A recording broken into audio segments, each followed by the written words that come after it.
Oh, hey. Yeah. Can you hear me? So in the meantime, I suggest maybe some of you are familiar with using a laptop computer. No?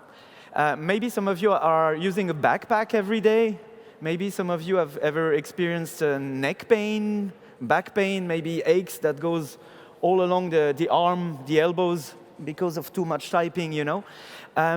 I learned some years ago these very simple exercises that really changed the way I related to my upper back and shoulders, and never experienced pain again since I practiced them quite regularly. I want to show them to you. If you agree, you can do them about any time. It's quite quick. I'll do kind of an abridged version here. Whatever happens, be careful. You know, it's every mileage is different, but the principle is simple. Look, you put your shoulders up, then down, up, then down, like on, off, and you do that a couple of times, actually 10, 12 times maybe. We don't have time now. Then you roll your shoulders like this, gently, at first. Then depending on how much you suffer, you can vary that. Then in the other direction. Then in a disjointed way. It goes very well with music, like funk music. House music. No? Then the other direction. Again, you should do this 10, 12 times, whatever works for you. And now the point is to really warm up the upper part of the back, the spine, and well, mostly the shoulder blades. Now that they're warm, you can turn your head all the way to the left, then all the way to the right. You may hear and feel a cracking that may feel really good, actually, and that is the tension going away. Then all is left is to bring your head forward like a turtle and back, forward and back. So to summarize, on, off, then rolling in one direction, rolling in the other, disjointed in one direction, disjointed in the other, all the way left, all the way right, and again, then forward and back like a turtle. You can do that several times a day when you feel a bit of pain, or anytime. I hope it helps, like it helped for me. Well, it is now time we begin. So I'm Jérémie Zimmermann. I would define myself as a hacker, an enthusiast of technology and systems in general, who like to understand how they work and hopefully make them work better. I used to be an activist for 7 years, full time. I was the main coordinator and spokesperson and campaigner and analyst and graphic designer and whatnot for La Quadrature du Net, a Paris-based citizen organization defending freedom online. I got in many fights in France and in the European Parliament, the telecoms package, the ACTA, net neutrality, and so on. And I went very close to a very bad burnout, and I learned quite a bit about this. So hi, am I on? Yes. Yeah. Hi, my name is Emily. I'm a well-being massage practitioner. I have been doing that for 10 years now. So I make, I share, and I study massage, and recently classical Chinese medicine as well. I like to work in a combination of techniques in a rather open, freestyle way. And I like to collaborate with people outside my field, like musicians, for example. And I like to write massage protocols. And I am not especially a tech enthusiast, and I was not computer literate. But I improved on that second point and had much pleasure learning thanks to Jeremy and the lovely friends he introduced me to. So when we met with Emilia, I figured that even if I knew about hacking computers, networks, parliaments, legislations, press releases, graphic design, vintage video games, and whatnot, I had no clue what massage was about. So since then, I learned a lot to our contact.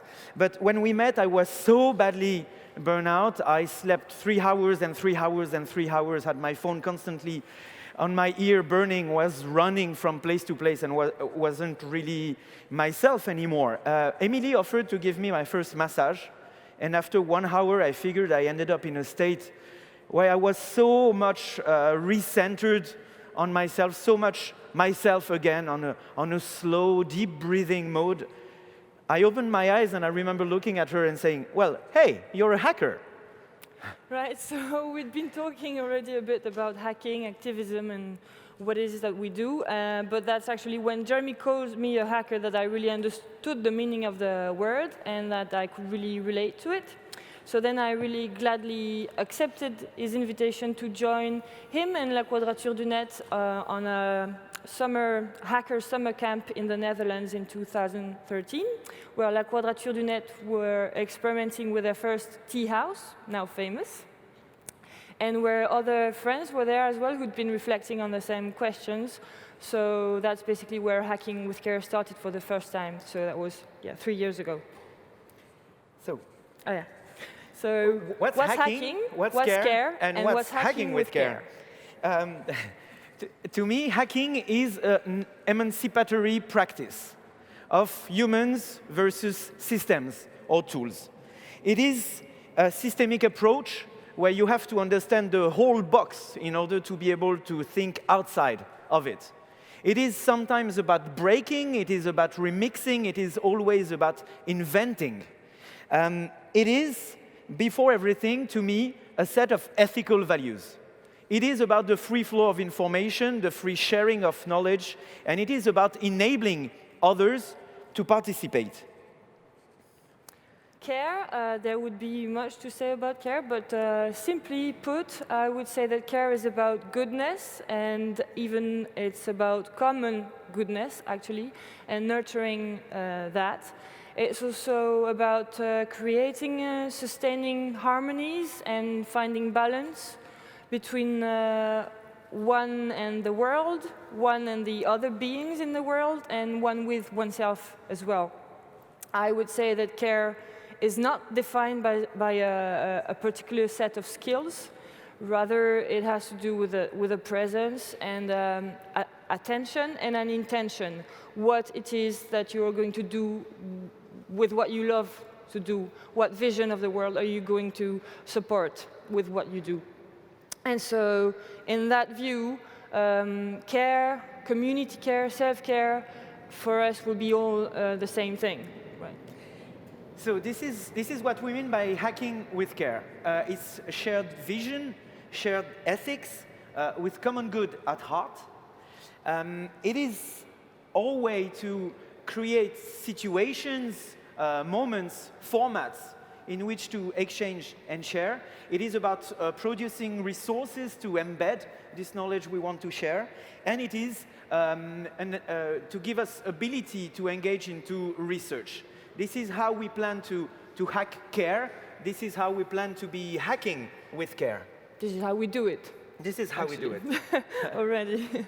And also, so basically the very happy encounter between us and other friends, we, with this proposition, would like to scale and bring more people together and make alliances, because actually we think, even if from a distance it doesn't seem at first that we're doing the same thing, well, in fact, we are. So let's do this together, sort of thing, yeah. So, care for hackers, activists, and whistleblowers. What's common in activists, hackers, and I guess whistleblowers as well, I think, is passion. Passion as an engine that makes you do things better, that makes you do things more. Passion as a fuel that takes all of yourself into the battle, into the cause, into the project. All of yourself means all your resources, your mental and your physical resources. This passion is something burning hot. It is something of tremendous power. We used to joke in the European Parliament that one passionate activist equates 10, maybe 100 robotic lobbyists. So this passion is something very beautiful, very precious, that we must preserve. But the flip side of this passion is that as everything that is tremendously hot, it burns.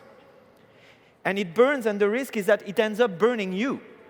When you're exhausting all your resources and it keeps burning, the result is what we call a burnout. And a burnout has terrible consequences. It has terrible consequences, first of all, on your cause, on your project, on whatever this is you're defending.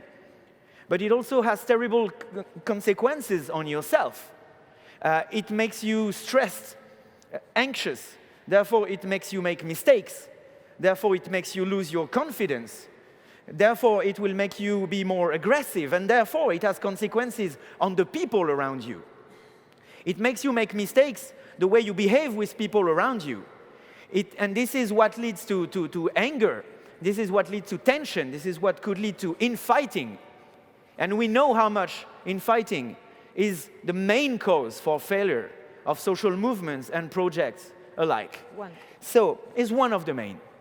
So, mitigating burnout, of course, is a major objective. Also, keep in mind that activists in many contexts, and increasingly, we hope, will have to handle security seriously.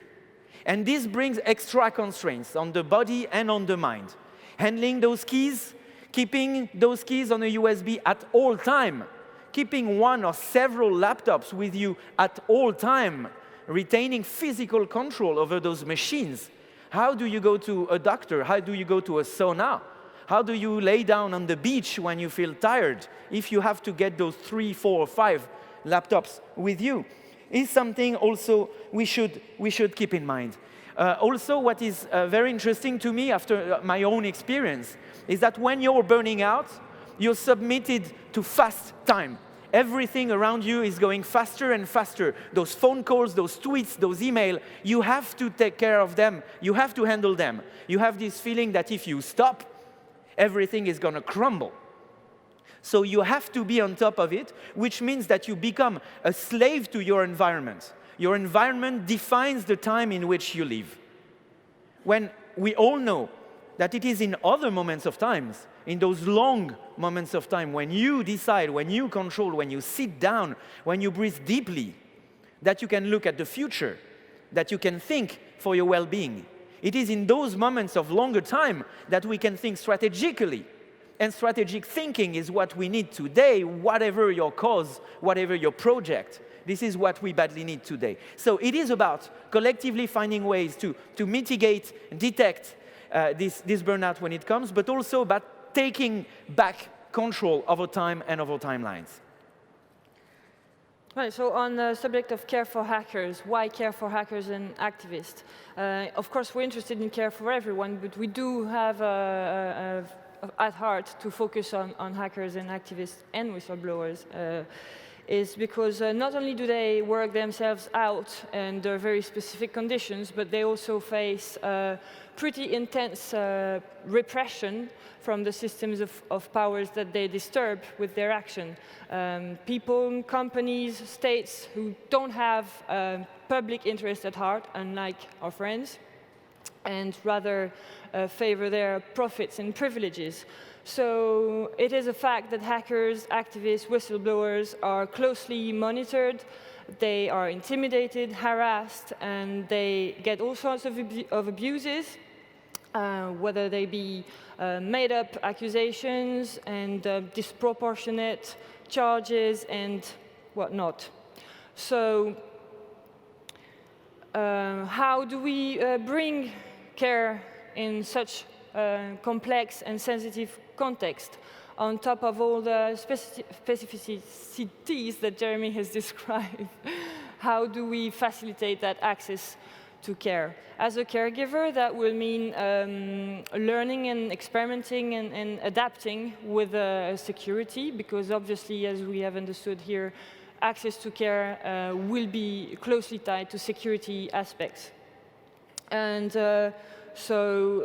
which will have to do also with anonymity and privacy, and also much more. And actually later we will argue that much of it would benefit actually everyone and should be default setting for everyone, but right now we're focusing on hackers and activists. And one other very important motivation for us to bring care for hackers and activists is gratitude. So our care as an expression of our gratitude for their action. And with that, the idea is that care is transitive, it communicates itself, and although we are very aware that a massage cannot get someone out of prison, cannot win a case, cannot bring the justice which would actually be really good for their health, a massage can maybe help a lawyer, a journalist, a friend, a family, someone who's out there kicking ass for us and for them. Yeah. And this very notion of care as gratitude, I think, demonstrates that care is not only hacking, that it is also actually activism. So, hacker ethics and tools for caregivers.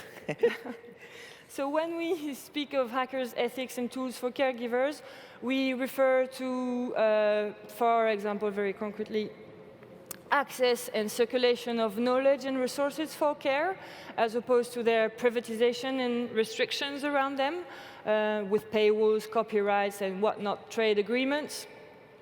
We refer to, as we've evoked already, best practices with regards to anonymity and privacy, and even amnesia. That would be a good one as well.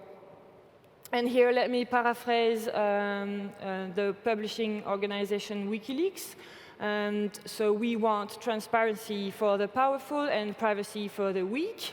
And who are the weak? Well, the list is very long, unfortunately, very sadly. But if we listen closely here, privacy for the weak is a part of a Hippocratic oath, basically. So that should bring to mind the doctor-patient relationship and the contract between them. And how is this done today? In a context where there is massive data exploitation for commercial or social control purposes. And how is this done today with the Internet of Things and medical things, which increases potential for misuse and failure?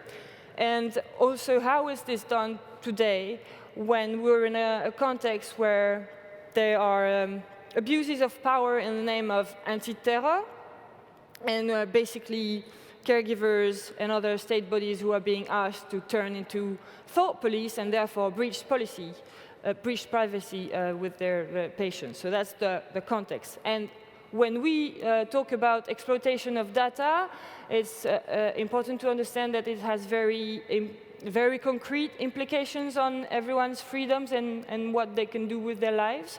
So, for example, are you going to get this job if you're planning to have a baby? Are you going to get fired because you smoke weed? How expensive is your health insurance going to be if you can't show that you made 10,000 steps, if you walked 10,000 steps last month? And can you enter this country if you're HIV positive or another one? So that's very, very concrete repercussions on freedoms. As a quick question here, who encrypts their communication with their doctors and other caregivers? You see, oh, there's one. One hand in the room. So for all the others here, what's happening? What's happening when you're asking a question about an STD, about an abortion, about mental illness? What's happening is that it's going unencrypted, right? So we know now that all our communications, all our behaviors are being recorded, aggregated in profiles, and are potentially being used against ourselves for commercial or political purposes. But you know what's worse? The worst consequence of mass surveillance, maybe, is self-censorship. It's the things we don't say, but also the things we don't do, the places we don't go, the people we don't associate with. So what are we going to do? When we feel low, will we stop asking for help? When we're asking questions about this thing that is growing somewhere on ourselves, will we stop looking for answers? Will we stop caring for each other because we are too afraid that those things will be known and used against us? So hacker ethics and tools provide a concrete path of action. With free Libre software, we will take back control of our machines. With decentralized services, we will take back control of the infrastructure and know where our data is. With end-to-end encryption, we will get hold of our keys and secure ourselves, our communications. So our hope is that by transmitting those tools and those values to the caregivers, maybe they can help. Maybe they can help leading by the example. You know how the white gown is a symbol of authority for many people. Maybe this authority could be put at good use. So this is a bit dark, and I'm sorry, but our hope is that we can do all this in a joyful way, because hacker culture is mostly about a playful enthusiasm, about doing things in an inventive way. And that's precisely the point and the way we want to do it with Hacking with Care. So, what we've done so far, and what's next? Yeah. So for the past 3 years, what we've done is very concretely offer care to individuals and organizations, and we cannot tell you much about this because privacy, right? And we've also been present at hackers' congresses and camps, conferences, with workshops, care sessions, documentation, and often teaming up with others, like La Quadrature du Net, very good friends, Center of Investigative Journalism, Tactical Tech, and Courage. And we have created some resources as well. You click. So, right. So this hands massage manual for everyone, for example, which you can find and download on our wiki, available in English and Portuguese for now, and soon Spanish and more. And click. And Click. And there's also other massage protocols on the wiki What's happening here? that you can find. And we've compiled other resources that other people have put together in the same spirit on the wiki as well for hackers and caregivers. What? So, what we do... And that was a screenshot of a video tutorial that we shot was working. for freedoms of movement. And we dedicated it, as you can maybe see, to Julian Assange, who will have been 4 years arbitrarily detained inside the Ecuadorian embassy in London on the 19th of June this year. So that's dedicated to him, and it will help you with your freedoms of movement. So what we want to do in the future is basically keep doing this and doing more. We want to experiment, keep on experimenting with new formats for actions, for events, some of them directed towards organizations, going directly on the field with activists and hackers and try to transmit this knowledge by the practice on the field, but also formats and events directed towards caregivers themselves, help them encrypt their communications, for instance. We want also to be able to better respond to crisis, individual and maybe collective. And we want to engage in more research, maybe starting with the very question of burnout in activist communities. Our capacity to scale and grow all of this will mostly depend on the variety of skills and the material support we'll collect from now on. Hint, hint, material support. Will depend also on the organizational skills, the way we will manage to make all this work together, arrange all this beautiful diversity in a joyful and in a meaningful way. And maybe more importantly, our capacity to grow and scale will depend on you and the way you will feel like participating and contributing. Yeah, there are basically as many hearts and skills, as many entries as there are hearts and skills to this project. So you can contribute whichever way you feel. We have lots of ideas, many ideas we haven't had yet as well. And we can discuss this after the talk. Yes. at 2 behind the dome in the relax area, where we will meet with another hacker carer, Sarah, who is talking right now on gender and medicine. So we all meet together in the relax area after this talk. And so we're very grateful for the occasion to speak here. And before we open the floor, we'd like to take some time for a little shout out for everyone who cannot be here in the room today, all the ones who just can't be here because maybe the price of the ticket, and all the ones who are watching the streams, but a particular focus on all the ones whose freedom is being restricted right now, all the ones we wish could be exercising all their freedoms with us today the way it should be. As you were saying, what we really need for everyone is justice, and care is just what we can do in the meantime. Right, so we send our love and support to Julian Assange, to Chelsea Manning, to Edward Snowden, Jeremy Hammond, Barrett Brown, Lori Love, of course. All the ones we are not, and many, many more. And many more. Thank you very much for being here. Thank you for everything. Hacking with Care. Join us. Yeah.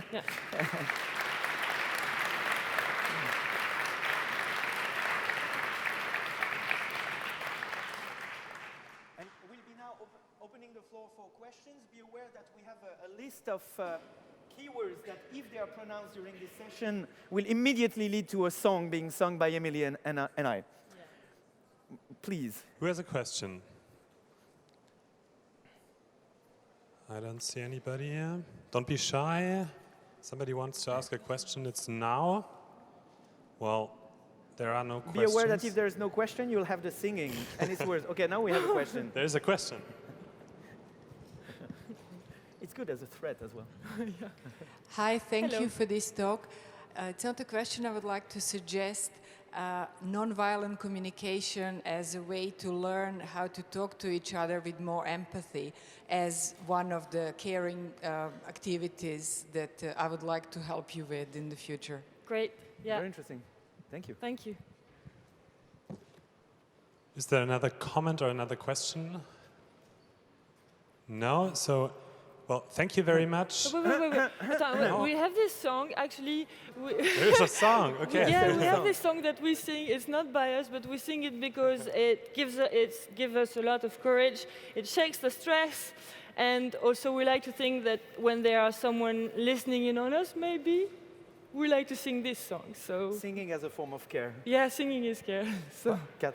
Sit on my face and tell me that you love me. I'll sit on your face and tell you I love you too. I love to hear you oralize. When I'm between your thighs, you blow me away. Sit on my face and let my lips embrace you. I'll sit on your face and then I love you truly. Life can be fine if we both 69. If we sit on our faces in all sorts of places and play till we're blown away.